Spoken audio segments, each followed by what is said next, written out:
Hello दोस्तों, इस video में हम लोग पिछला वीडियो में हम लोगों ने क्या किया कि पोलर और रेक्टेंगुलर कोऑर्डिनेट सिस्टम जो 2 डायमेंशन है उसको अगर हम एंगुलर फॉर्म में लिखते हैं तो पोलर कहलाता है। ठीक है, उसी तरह से अगर 3 डायमेंशन जो रेक्टेंगुलर कोऑर्डिनेट सिस्टम है एक्स वाई जेड जिसमें कोऑर्डिनेट था, अगर उसको हम लोग लिखते हैं एंगुलर फॉर्म में तो उसको हम स्फेरिकल कोऑर्डिनेट सिस्टम बोलते हैं। तो स्फेरिकल कोऑर्डिनेट सिस्टम के बारे में थोड़ा सा हम लोग इसमें बात कर लेते हैं। ठीक है, तो हम लिखेंगे spherical coordinate system, spherical coordinate system, coordinate system।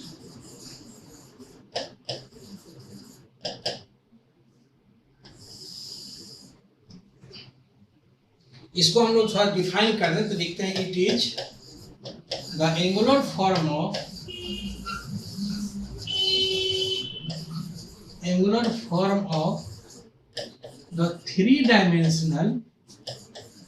the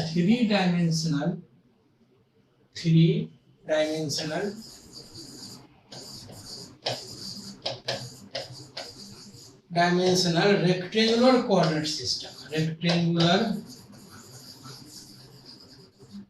coordinate system, ठीक है। अब है क्या कि इसमें हम लोग क्या करते हैं, in this case the coordinate is written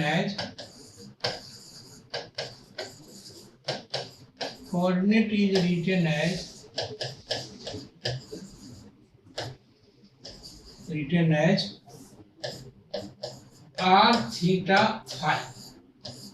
मतलब ये कि ये दो जो है इसमें एक लीनियर मेजरमेंट हो गया और 2 एंगुलर मेजरमेंट हो गया।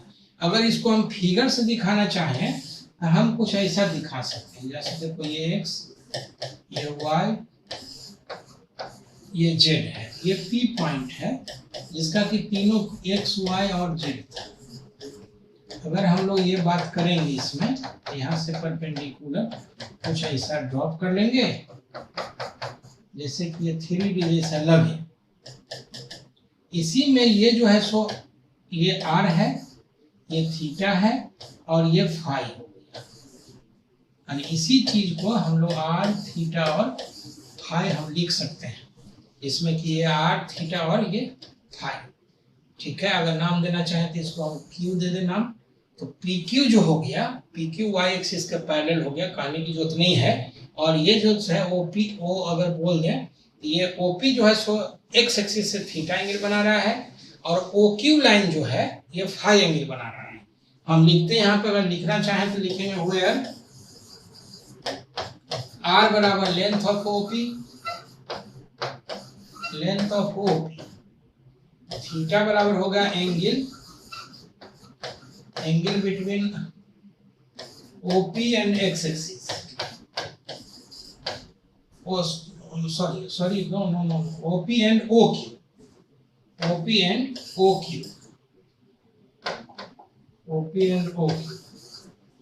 and phi जो हो जाएगा एंगल बिटवीन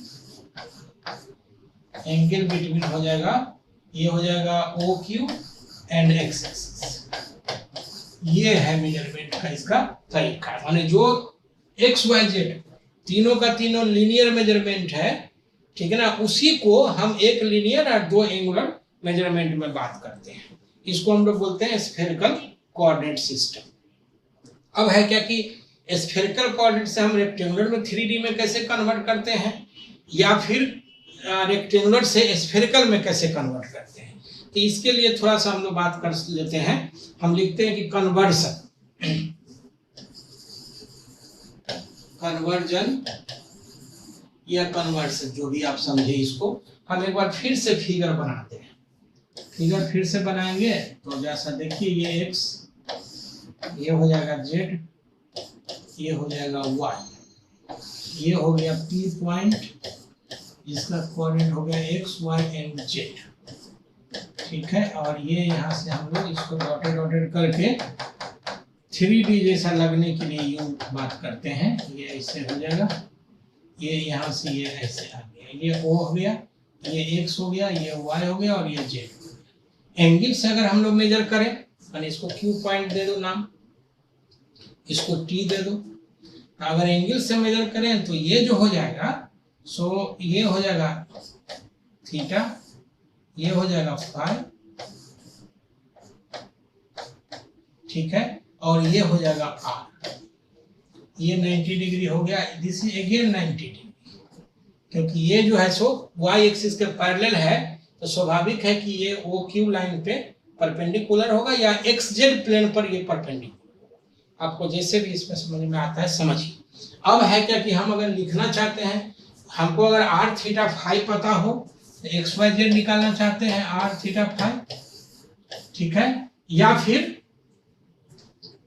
XYZ पता हो तो r थीटा फाई निकालेंगे, जैसे भी हम निकालना चाहते हैं। हम लिखते हैं इसमें राइट एंगल ट्रायंगल, इसमें दो राइट एंगल ट्रायंगल बन रहा है। एक तो राइट एंगल जरा आप गौर से देखो, एक राइट एंगल ट्रायंगल बन रहा है OTQ और एक बन रहा है OQP, ठीक है।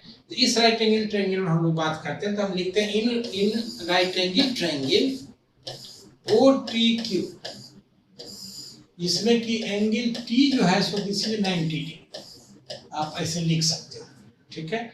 इसका मतलब 90 के सामने वाला जो हो जाएगा सो H हो जाएगा। तो हम इसमें अगर cos फाई लिखना चाहें, तो cos फाई अगर लिखते हैं तो स्वाभाविक है कि x/OQ आ जाएगा, x/OQ।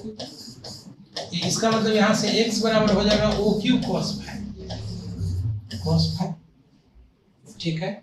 और sin फाई अगर लिखना चाहें तो sin फाई लिखें तो z/OQ, इसका मतलब हो जाएगा कि z बराबर लिखेंगे यहाँ से OQ sin फाई। इसका मतलब अगर OQ मिल जाए तो हमारा काम हो जाएगा, क्लियर है। OQ यहाँ से निकल जा सकता है, तो हम लिखते हैं ऑल्सो इन ट्रायंगल OQP, इस राइट एंगल ट्रायंगल में लिखेंगे जहां पे एंगल Q जो है सो 90 डिग्री है।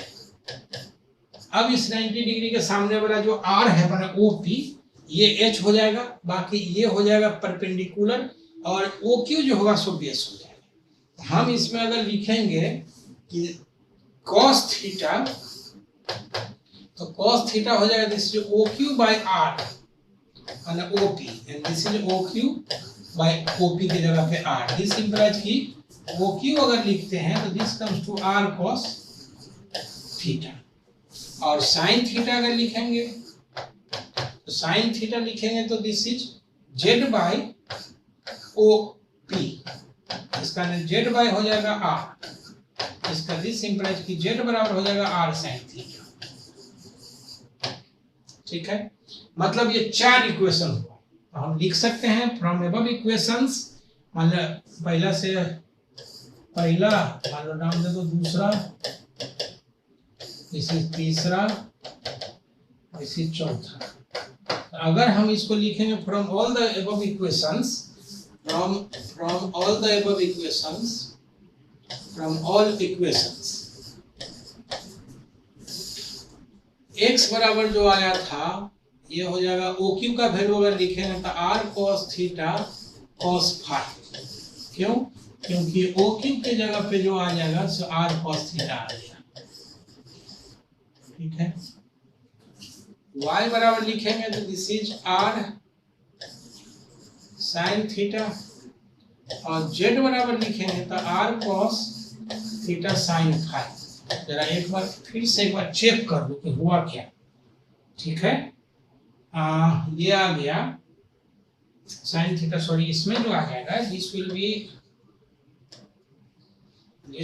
बी ये आ जाएगा y and this is again y। ये इसको थोड़ा सा एक बार, क्योंकि इस राइट एंगल ट्रायंगल के लिए बात करेंगे OQP में, तो ये y जो होगा सो परपेंडिकुलर हो जाएगा, ये बेस हो जाएगा OQ, और ये OP जो होगा 90 के सामने वाला ये H हो जाएगा, ठीक है। तो यहाँ से हम ऐसे लिख सकते हैं, मतलब साफ है कि ये इस तरह से, मतलब अगर हमें R थीटा फाई पता हो तो हम XYZ निकाल सकते हैं। अगेन अगर हम इसमें बात करना चाहें तो हम इसको ऐसे भी लिख सकते हैं, तीनों को स्क्वायर कर देते हैं, स्क्वायरिंग एंड एडिंग। ये इधर से आ जाएगा x square plus y square plus z square, इधर से आ जाएगा आर स्क्वायर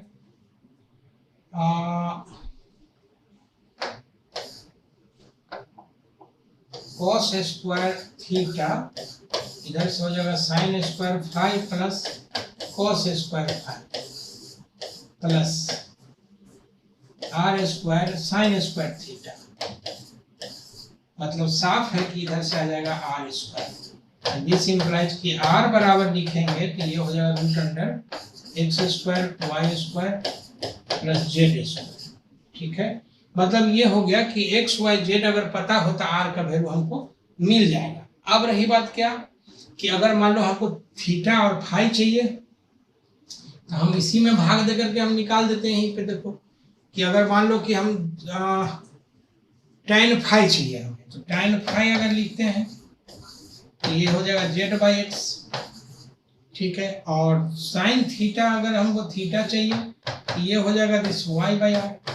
इसका मतलब ये कि अगर एक्स वाई जेड पता हो तो हम आर थीटा फाई निकाल सकते हैं, ठीक ना, या फिर आर थीटा फाई पता हो तो हम एक्स वाई जेड निकाल सकते हैं, इंटर कन्वर्ट कर सकते हैं। मतलब हम फाइनली जो इक्वेशन लिखना चाह रहे हैं, so finally we have,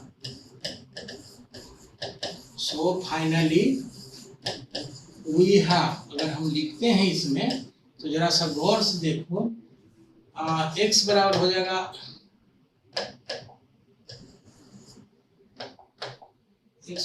are cos theta cos phi, y बराबर हो जाएगा आर साइन थीटा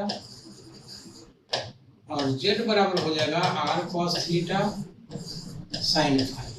ये क्या हुआ, तो हमको क्या होगा कि from spherical coordinate to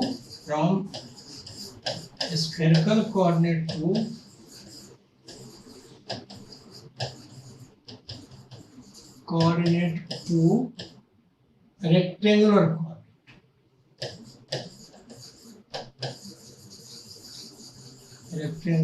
coordinate, मतलब स्फेरिकल अगर पता है हमें तो हम रेक्टेंगुलर कोऑर्डिनेट लिख सकते हैं। ठीक है, also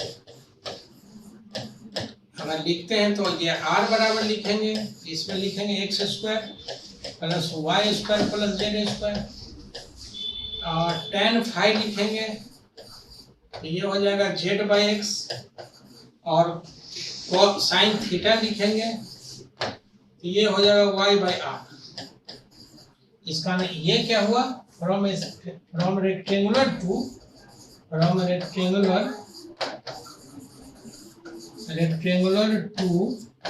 spherical coordinate system।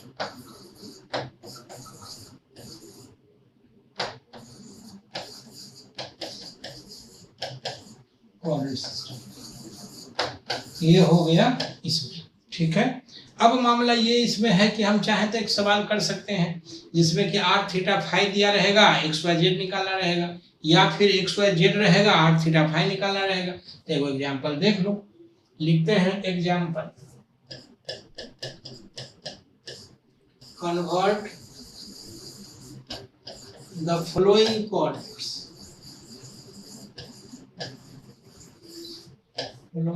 Coordinates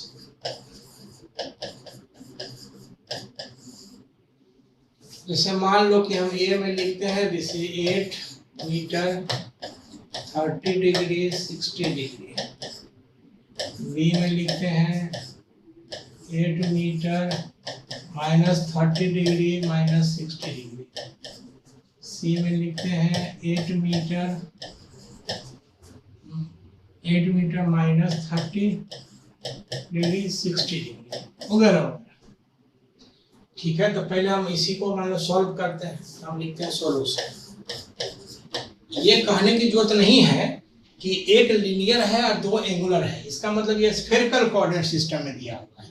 तो हम लिखेंगे अगर इसको 8 मीटर 30 डिग्री 60 डिग्री मान लो, इसका मतलब आर बराबर हो जाएगा 8 मीटर, थीटा बराबर हो जाएगा 60 डिग्री, फाई बराबर हो गया, सॉरी 30 डिग्री, फाई बराबर 60 डिग्री, आर थीटा फाई हम कन्वर्ट कर लेंगे उससे। तो अब लिखते हैं ना x बराबर r cos theta cos phi, इसका मतलब हो जाएगा 8 cos theta 30 degree cos phi. y बराबर लिखेंगे r sine theta and this is 8 sine 30 degree, बाकी वैल्यू सब रख लोगे। z बराबर लिखेंगे तो r cos theta sine phi, इसका में 8 cos 30 डिग्री और साइन 60 डिग्री। चाहो तो अगर वैल्यू लिखना चाहो तो लिख दो, नो प्रॉब्लम। ये आ जाए कितना 8 cos 3√3/2 और cos 60, ये आ जाएगा 8 साइन 30 का मतलब हाफ, तो बने हाफ, और ये आ जाएगा कितना 8 cos 30√3/2 और साइन 60√3/2। इसका मतलब अगर फाइनली लिखेंगे तो 2 दूना 4, ये हो गया 2√3, ये हो गया 4 और ये हो गया 2 दूना 4, 2 ये 6।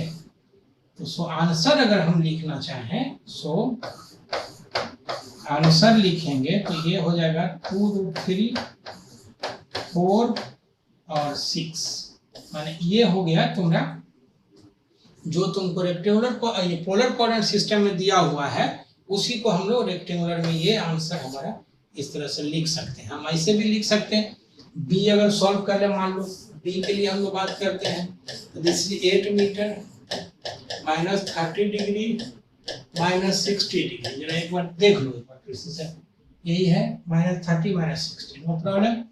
इसका मतलब ये हो गया कि r बराबर हो जाएगा 8 मीटर, थीटा बराबर हो जाएगा माइनस 30 डिग्री और फाई बराबर हो जाएगा माइनस 60 डिग्री।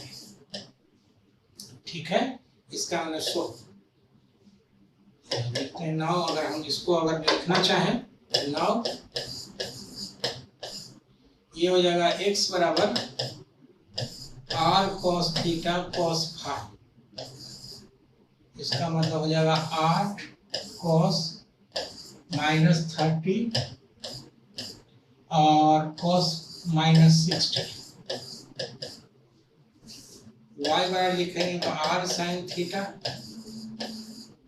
इसका होना 8 sine minus theta minus 30 minus 30, और z बराबर लिखेंगे तो ये r साइन, ये r cos theta sine phi, ये था, इसका ने 8 cos माइनस 30 साइन माइनस 60। अब अगर इसका वैल्यू लिखना है तो हम पहले पढ़ा चुके ऑलरेडी, लिखेंगे 8, ये 8 हो जाएगा cos थीटा माइनस थीटा आ जाएगा cos 30√3/2 और cos 60 हाफ, ये आ जाएगा साइन 30, तब 8 बोले माइनस साइन 30 तब माइनस हाफ, और ये हो जाएगा 8 cos और माइनस थीटा तब √3/2 और साइन ऑफ माइनस थीटा तो माइनस √3/2। माने अगर हम इसका वैल्यू लिखना चाहें फाइनली तो ये आ जाएगा कितना, 2 दूना 4 2√3, ये आ जाएगा -4 और ये आ जाएगा 2 6 -6।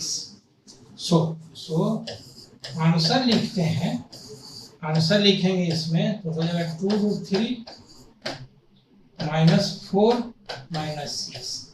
मतलब ये हो गया कि जो पोलर स्फेरिकल कोऑर्डिनेट सिस्टम है इसको हम कैसे कन्वर्ट करते हैं। इसी तरह से हम माने रेक्टेंगुलर को स्फेरिकल में कन्वर्ट कर सकते हैं, नो प्रॉब्लम, XYZ सब दिया रहेगा, उस हिसाब से हम लोग एंगल लिख सकते हैं। ठीक है, तो हम आज का वीडियो इसको यहीं पे छोड़ते हैं, थोड़ा सा लगता है ज़्यादा हो गया शायद, ठीक ना, या एक ऐसा है तो एक क्वेश्चन आप देखना चाहो तो देख सकते हो। ठीक है, देख लेते हैं, कन्वर्ट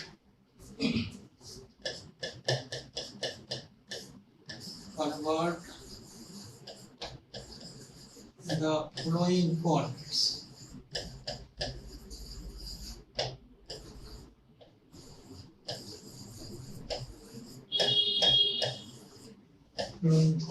ठीक है, ए में लिखते हैं, ये हो गया मान लो कि 4√3 अगेन 4। बी में लिखेंगे -4√3 4 -4। सी में लिखेंगे 3√3 -3। कुछ इस तरह से, जो भी लिखना चाहो इस तरह से। मान लो हम सी सॉल्व करते हैं, लेट अस से सॉल्यूशन में हम सी बनाते हैं। ये है 3√3 और -3, नो प्रॉब्लम।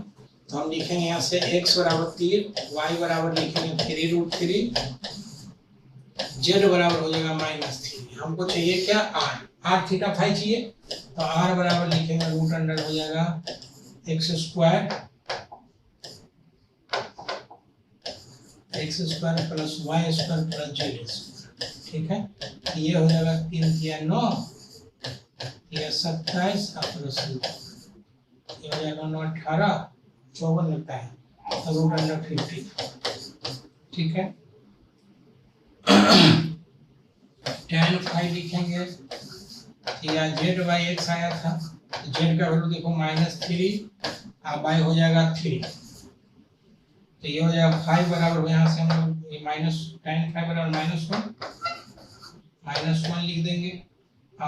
sin थीटा आया था, y/r आ गया था, तो y का वैल्यू देखो 3√3 बाई √54। ठीक है, इस तरह से हम लोग r थीटा और phi, r theta and phi निकाल सकते हैं tan बिंदु।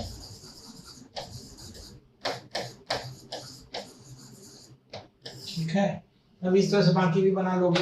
अरे मैंने कहने का मतलब ये है कि अगर हम सिंपल इसमें ये बताना चाह रहे थे कि अगर हमको मान लो कि पोलर कोऑर्डिनेट पता है तो हम स्फेरिकल कैसे रेक्टेंगुलर कैसे लिखेंगे, या रेक्टेंगुलर पता है तो पोलर कैसे लिखेंगे।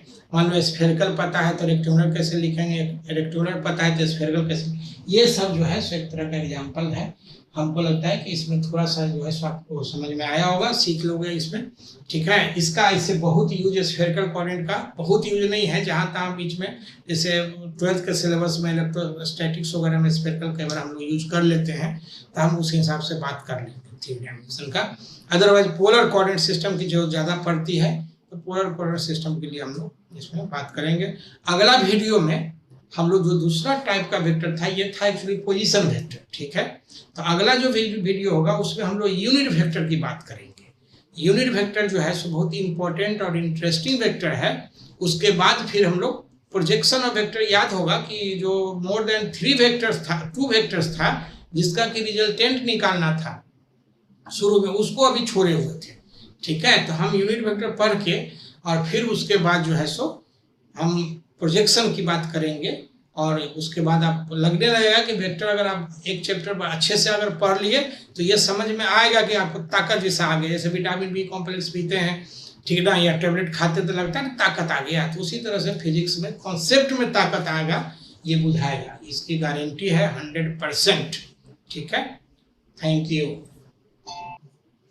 Good evening. अभी तो भाई अब जो है सो शाम हो गई है वीडियो बनाते बनाते, तो इसलिए हम लोग अभी गुड इवनिंग बोल रहे हैं आपको। ठीक है, एंड अभी तक जितना भी वीडियो हम लोग बात किए थे, ठीक है, उसमें बहुत सारा चीज़ में हम लोग इंट्रोडक्शन दिए थे। अभी जो हम वीडियो बात करने जा रहे हैं, ये यूनिट वेक्टर के बारे में बात करने जा रहे हैं। यूनिट वेक्टर को हम लोग जो है सो जितना टाइप्स ऑफ वेक्टर है उस सब में इसको हम लोग दुलरवा वेक्टर बोलते हैं।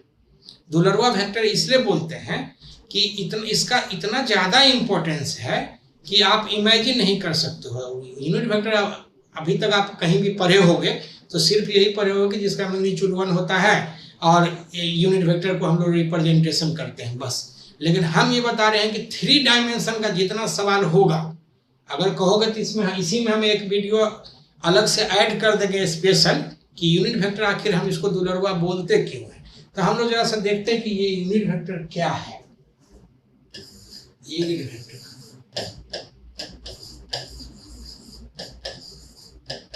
ठीक है, यूनिट वेक्टर स्वाभाविक है, जैसा कि नाम बताता है, पर नाम तो बहुत छोटा है, होता है कई बार कि देखने में छोटा लगे, घाव करे गंभीर, तो यही वाला मामला है इसमें। डिफिनीशन तो सिंपल है, the vector having magnitude 1, the vector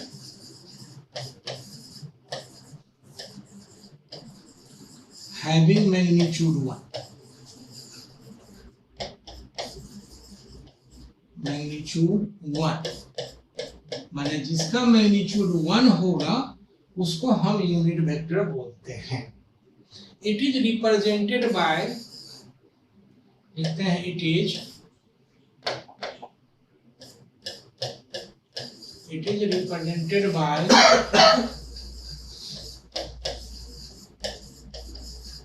E cap, ऐसे इसको हम रिप्रेजेंट करते हैं, ठीक है ना। अगर हम इसको बोलते हैं इफ वी राइट, मतलब हम लिखते हैं इफ वी राइट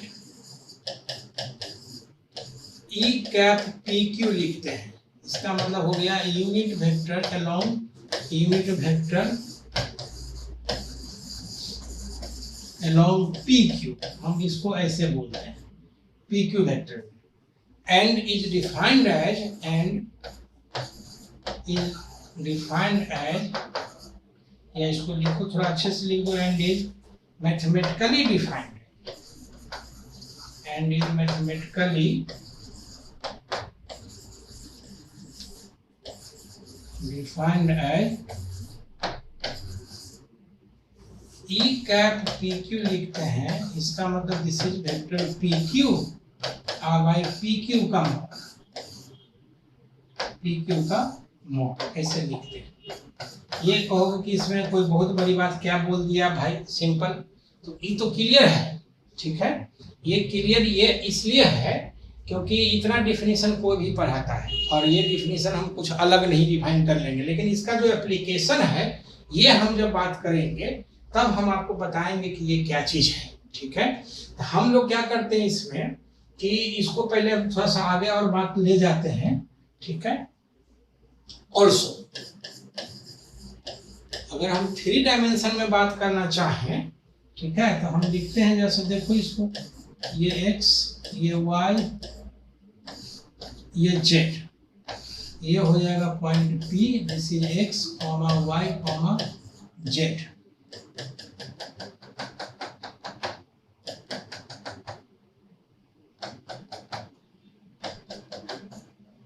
कुछ ऐसे हम लोग बात करेंगे, ये हो गया x, ये y और ये z। हम अभी बात करेंगे जस्ट तुरंत इसी वीडियो में, ये i, j और k, इसको यूनिट वेक्टर बोलते हैं, ठीक है। तो हम यहाँ से अगर लिखते हैं तो हम लिखते हैं OP vector, also OP vector बराबर लिखेंगे x i, ये i, y, j and z k, ये i, j k जो है सो यूनिट वेक्टर है। अभी हम बात करेंगे जस्ट 2 मिनट बाद, ठीक है। इसका मतलब ये हो गया कि ओपी वेक्टर हम अगर लिखते हैं यहाँ पे, तो ये लिखेंगे दिस इज मैग्नीट्यूड लिखेंगे x square plus y square plus z square, ठीक है। So unit vector along OP लिखते हैं, so unit vector along OP अगर लिखेंगे, ठीक है, इसका मतलब हम लिखते हैं unit vector along OP, and this is vector OP by OP का मॉड। इसका मतलब हो जाएगा this x i plus y j plus z k, अब वाई हो जाएगा root under x square plus y square plus z square. तो हम किसी भी वेक्टर का यूनिट वेक्टर ऐसे निकाल सकते हैं। अब रही बात ये कि हम types of vector, types of unit vector लिखते हैं, कितने तरह का होता है, types of unit vector.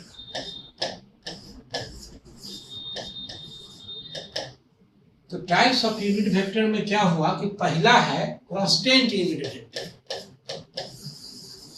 Constant unit vector, constant unit vector. अब मामला यह है कि constant unit vector, unit vector चाहे किसी भी तरह का हो, मैग्नीट्यूड हमेशा 1 होगा। अगर ये कांस्टेंट है, इसका डायरेक्शन फिक्स होगा, ठीक है। तो कहने का मतलब ये कि the vector having magnitude 1 the vector, हम इसको डिफाइन करें अगर, द वेक्टर हैविंग मैग्नीट्यूड 1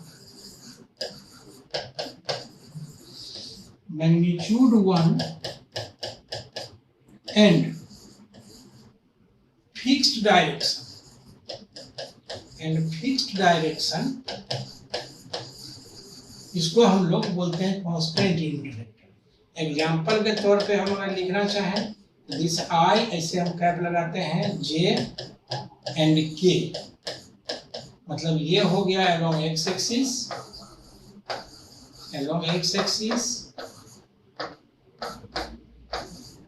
ये हो गया along y एक्सिस, और ये हो गया along z एक्सिस, मतलब ये जो है सो तीनों एक्सिस के तरफ फिक्स डायरेक्शन हो गया। मतलब हम अगर लिखना चाहें, इससे इसको दिखाना चाहें, तो ये x y ये z, ये I हो जाएगा इधर, ये J हो जाएगा इधर, और ये K हो जाएगा इधर। ठीक है, ये फिक्स्ड यूनिट वेक्टर हो गया या कांस्टेंट यूनिट वेक्टर हो गया।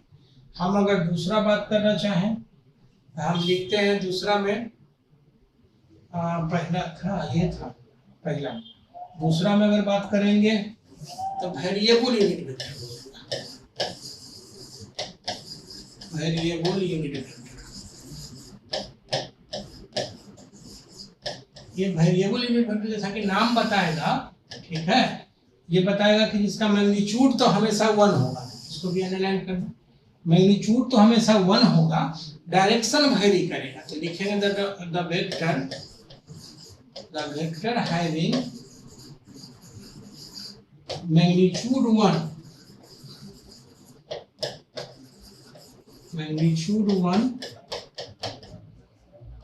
and changing direction,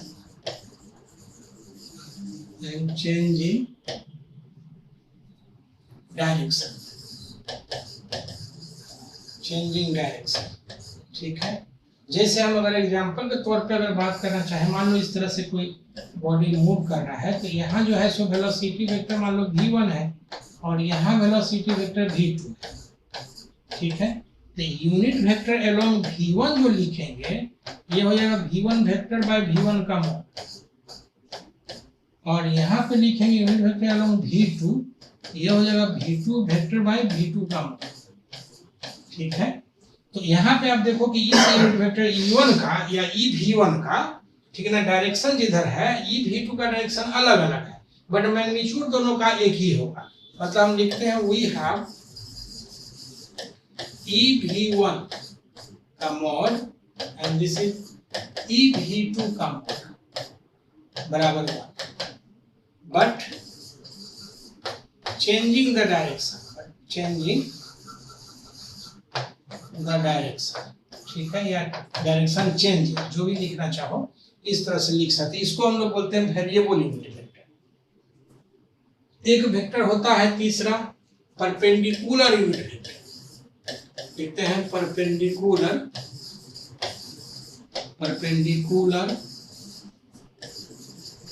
unit vector.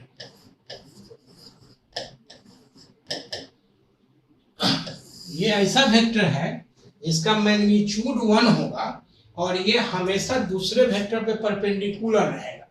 तो the vector having magnitude 1, the vector having magnitude 1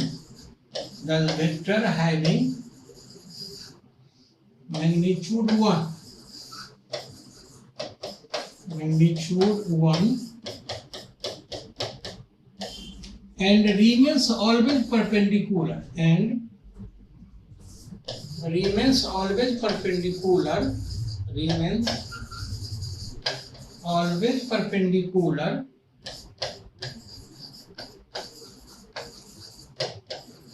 perpendicular to another vectors.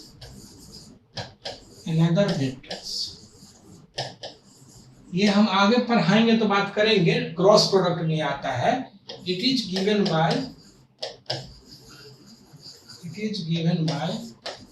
हम लिखते हैं इसको n कैप बराबर हो जाएगा a cross b by a cross b का मॉड। मतलब हम लोग ऐसे भी लिख सकते हैं C vector by C vector का मॉड, वेयर हम लिखेंगे वेयर यहाँ पे कि एन जो हो जाएगा परपेंडिकुलर ए एंड एन जो हो जाएगा सो परपेंडिकुलर बी हो जाएगा। मतलब एन जो होगा सो है तो एन साथ में हम ये भी लिख सकते हैं कि एन का मॉड जो हो जाएगा दिस इज 1। मतलब ये कि एन का मैग्नीट्यूड 1 होगा और एन जो होगा सो ए पर परपेंडिकुलर होगा बी पे परपेंडिकुलर होगा, तो इसीलिए हम इसको बोलते हैं परपेंडिकुलर यूनिट वेक्टर। हम समझते हैं इसमें यूनिट वेक्टर में ये तीन तरह का हो गया। एक तो हो गया कांस्टेंट जो आई जे के यूज हो गया, ठीक है। दूसरा हो गया जो वेरिएबल हो गया जिसमें कि डायरेक्शन किसी भी जनरल के लिए हम लोग उसको डिफाइन करते हैं। और तीसरा जो है वो हो गया जो परपेंडिकुलर यूनिट वेक्टर है जो कि किसी दो वेक्टर पे परपेंडिकुलर होगा। मतलब हम अगर इसको फिगर से दिखाना चाहें तो हम ऐसे दिखा सकते हैं ए बी और इस पर जो है सो ऐसे परपेंडिकुलर हो जाएगा। थोड़ा सा अच्छे से लिख दो, तो ये जो है सो ऐसे परपेंडिकुलर ये एन हो जाएगा एन कैप, ठीक है। इसमें ये ऐसे आएगा ये ऐसे आएगा कुछ इस तरह से, ये मैंने ऐसे भी तब ऐसे, ठीक है। ये एन कैप कुछ इस तरह से आ जाएगा जो ए पर भी परपेंडिकुलर होगा और बी पर भी परपेंडिकुलर होगा, बट इसका मैग्नीट्यूड 1 होगा क्योंकि ये यूनिट वेक्टर है, ठीक है। अब रही बात इसमें यूनिट वेक्टर में क्या है कि हम लोग अगर मान लेते हैं कि एक डायरेक्शन कोसाइन होता है जो कि 3 डायमेंशन में वेक्टर डायरेक्शन बताता है कि किसी भी वेक्टर का हम डायरेक्शन कैसे निकालेंगे, ठीक है। तो वो मैग्नीट्यूड और डायरेक्शन ऑफ ए वेक्टर जो होता है तो उसके लिए हम लोग आगे बात करेंगे। बाकी अभी जो हम लोग बात कर रहे हैं यूनिट वेक्टर के लिए, तो यूनिट वेक्टर के लिए जो बात कर रहे हैं इसमें क्या है कि important use of unit vector, important use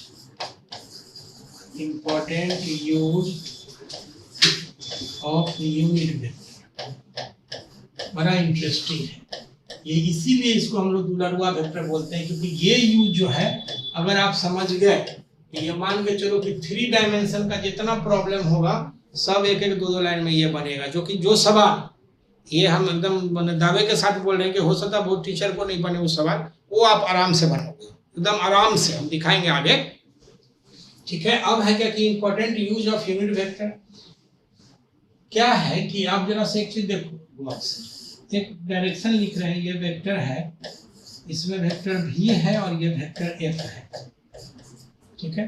दो वेक्टर का यहाँ पे अगर हम पूछे कि क्या दो वेक्टर सेम है, भी वेक्टर और एफ वेक्टर, तो ये कहना कठिन है, ठीक है। कहना कठिन इसलिए है कि वेक्टर का डायरेक्शन तो दोनों का सेम दिखाई दे रहा है लेकिन मैग्नीट्यूड के बारे में हमको आइडिया नहीं है, तो इसलिए हम ये बोल सकते हैं कि can not be said certainly कि दोनों का दोनों वेक्टर बराबर है। लेकिन हम अगर ये कहें कि यूनिट वेक्टर अगर हम ले लें, हम लिखते हैं, ठीक ना, कि if 2 or more than 2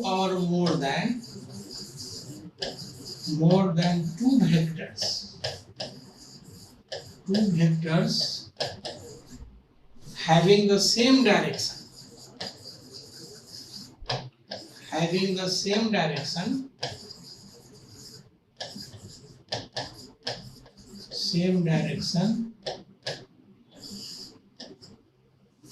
must have their unit vector same. Their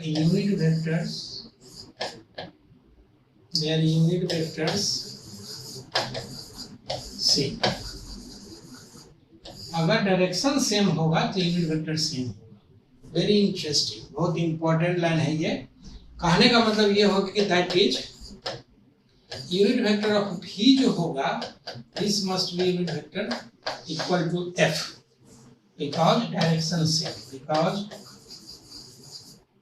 both V and F have same direction, ये दिखाई दे रहा है सेम डायरेक्शन, ठीक है। इसका मतलब अगर हम डिफिनीशन से लिखना चाहें तो वेक्टर भी का मॉड ये हो गया vector F by vector F, इसका मतलब एक रिलेशन हो गया, इसमें से 4 पैरामीटर्स है, ठीक ना, जिसमें कि अगर 3 कोई भी पता हो तो हमको चौथा मिल जाएगा, ठीक है। तो हम मतलब ये कहना चाह रहे हैं कि ये चीज फॉर्मूला के रूप में हम याद रखेंगे कि जब कभी भी 2 और 2 से अधिक वेक्टर का डायरेक्शन सेम होगा तो उसका यूनिट वेक्टर सेम होगा। This is what I am writing here, ठीक ना, एंड एक्सप्लेनिंग कि जिसका भी डायरेक्शन 2 वेक्टर, 2 या 2 से अधिक जितना भी वेक्टर्स होगा उसका अगर डायरेक्शन सेम है तो उसका यूनिट वेक्टर सेम हो जाएगा, ठीक है।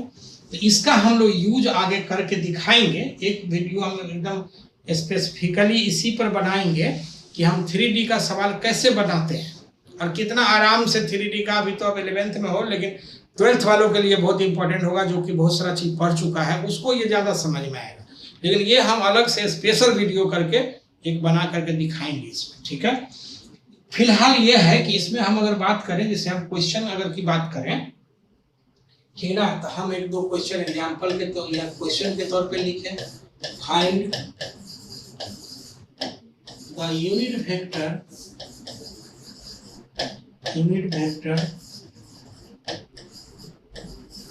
of the following vector of the following vectors, ठीक है। मान लो कि हम इसमें जो है सो 3i 4j और a वेक्टर बराबर हम लिखते हैं, b में लिखेंगे वेक्टर b बराबर 3i माइनस 4j, c में लिखेंगे c वेक्टर बराबर 3i प्लस 4j,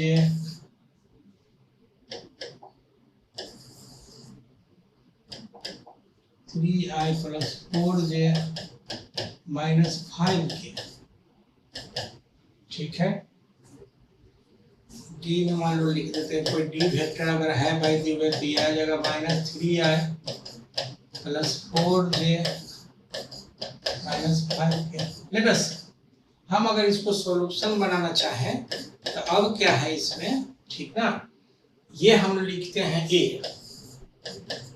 और a में अगर बात करना चाहें तो ये लिखा हुआ this is 3i plus 4j। हम a का अगर मैग्नीट्यूड लिखेंगे तो ये आ जाएगा 3 का स्क्वायर 3 3 9 और ये 16 और ये हो जाएगा 25। ये मैग्नीट्यूड और डायरेक्शन हम आगे बात करेंगे अगला वीडियो में, ठीक है।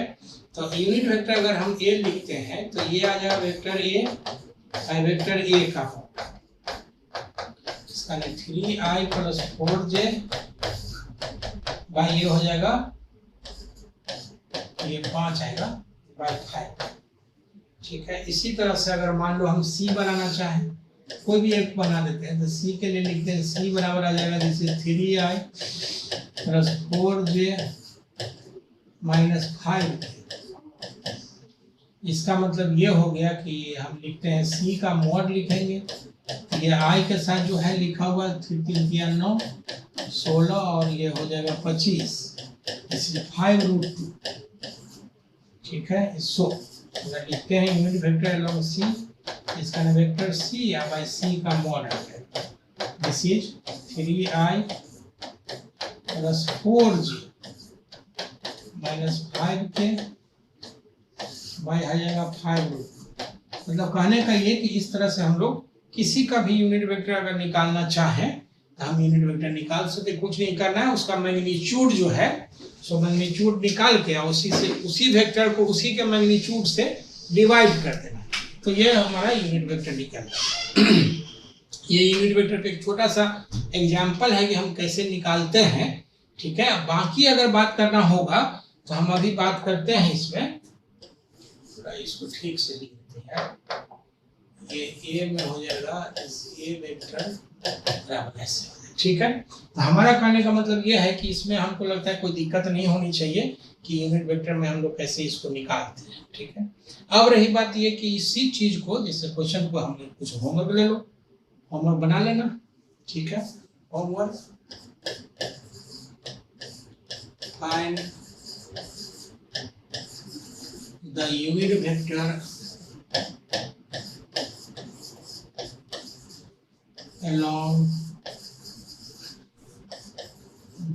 following vector along the following vectors.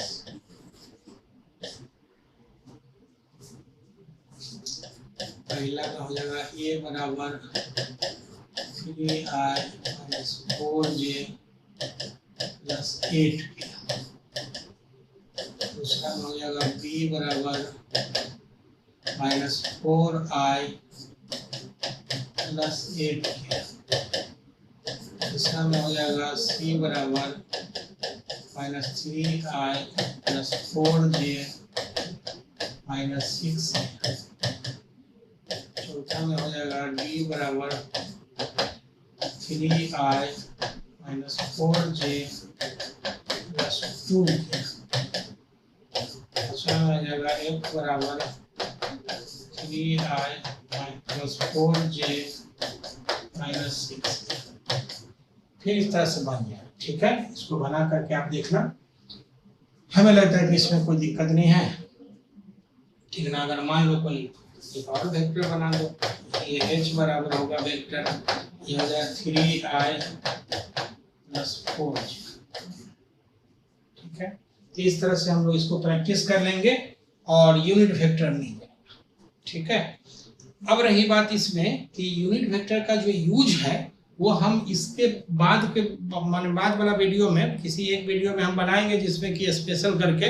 अब इसमें क्या है कि अगला वीडियो के लिए अगर बात करते हैं तो अगले वीडियो में हम magnitude and direction of any vector, हम कैसे किसी भी वेक्टर का मैग्नीट्यूड और डायरेक्शन निकालते हैं उसके लिए हम लोग बात करना चाहते हैं, ठीक है। तो मैग्नीट्यूड एंड डायरेक्शन अगर निकालेंगे तो हम लोग बात करते हैं